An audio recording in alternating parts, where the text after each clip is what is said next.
থাকো ফুলের মালা পরিয়ে দিলে কি হতে যে কি হয়ে গেল। বাংলা সিনেমার স্বর্ণযুগ, রাজ্জাক কবরী জুটির সেরা 10 কালোজয়ী সিনেমা।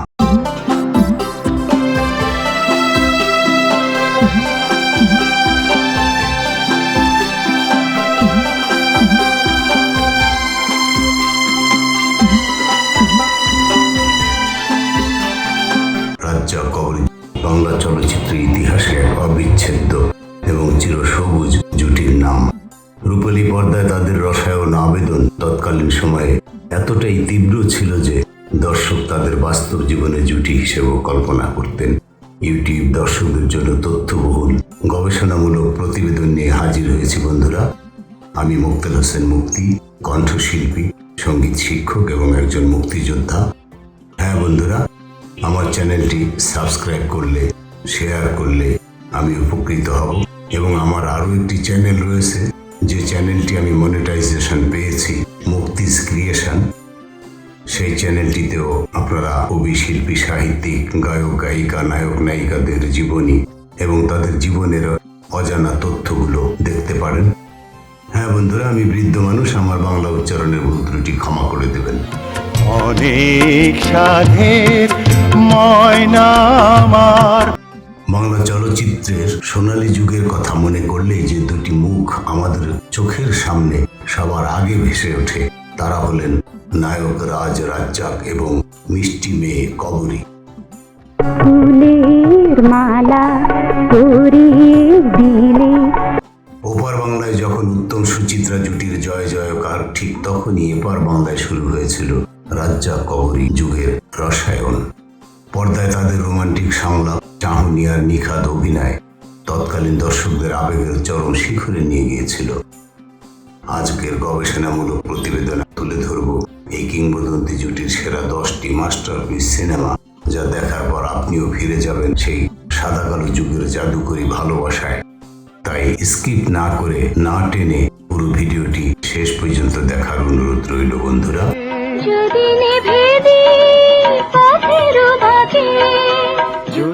আবির্ভাব 1968 সালে জহিরুল হক ও প্রশান্ত নিয়োগীর গল্প অবলম্বনে নির্মিত সিনেমা।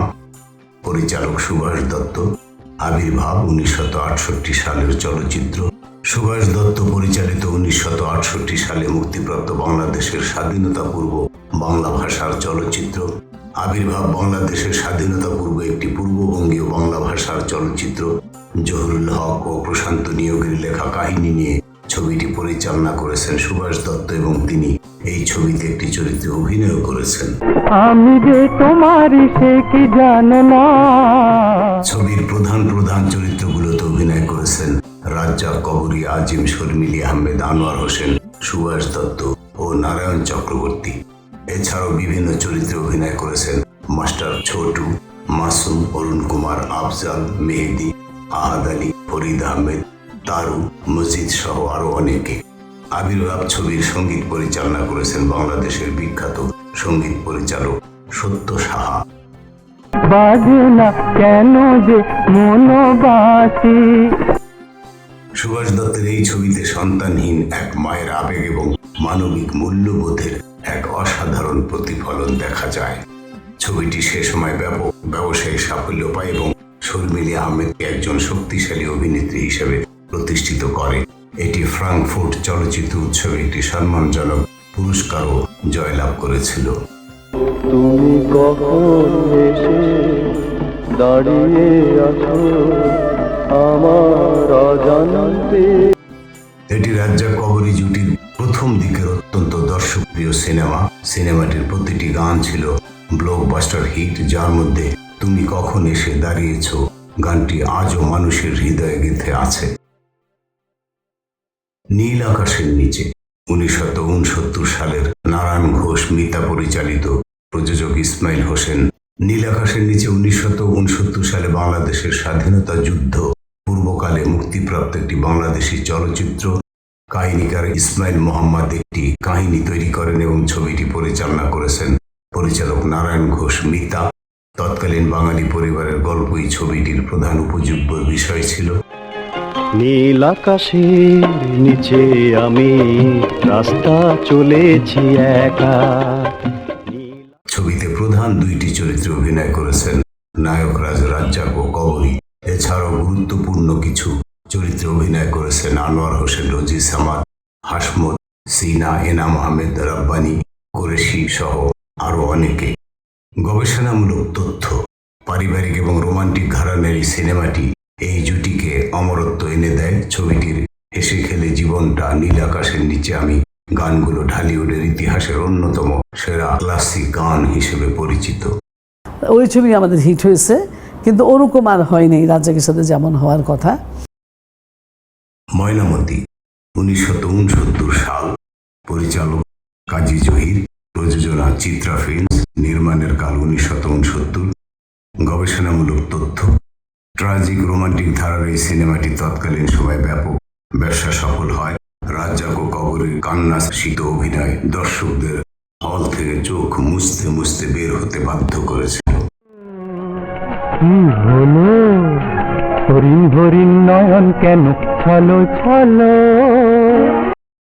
ময়নামতি 16 মে 1969 সালে বাংলাদেশের স্বাধীনতা যুদ্ধ পূর্বকালে মুক্তিপ্রাপ্ত একটি বাংলাদেশি চলচ্চিত্র। এটির চিত্রনাট্য পরিচালনা করেছেন বাংলা চলচ্চিত্রের খ্যাতিমান পরিচালক, প্রযোজক, পরিবেশক ও প্রদর্শক কাজী জহির।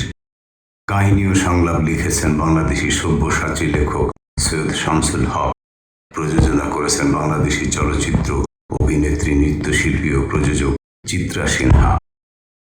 ক খ গ ঘ উম, পরিচালক নারায়ণ ঘোষ মিতা। গবেষণামূলক তথ্য, সম্পূর্ণ ভিন্ন ধারার একটি রোমান্টিক কমেডি ঘরানার সিনেমা এটি। রাজ্জাক ও কবরীর কমিক টাইমিং এবং সাধারণ গ্রামীণ পটভূমি এই সিনেমাটিকে একটি কালো জয়ী দিয়েছে। তুমি যে আমার কবিতা, কি হতে যে কি হয়ে গেল। আমার আরও একটি চ্যানেল রয়েছে, সেই চ্যানেলটিতেও আপনারা কবি, শিল্পী, সাহিত্যিক, গায়ক, গায়িকা, নায়ক, নায়িকাদের জীবনী এবং তাদের জীবনের অজানা তথ্যগুলো দেখতে পারেন।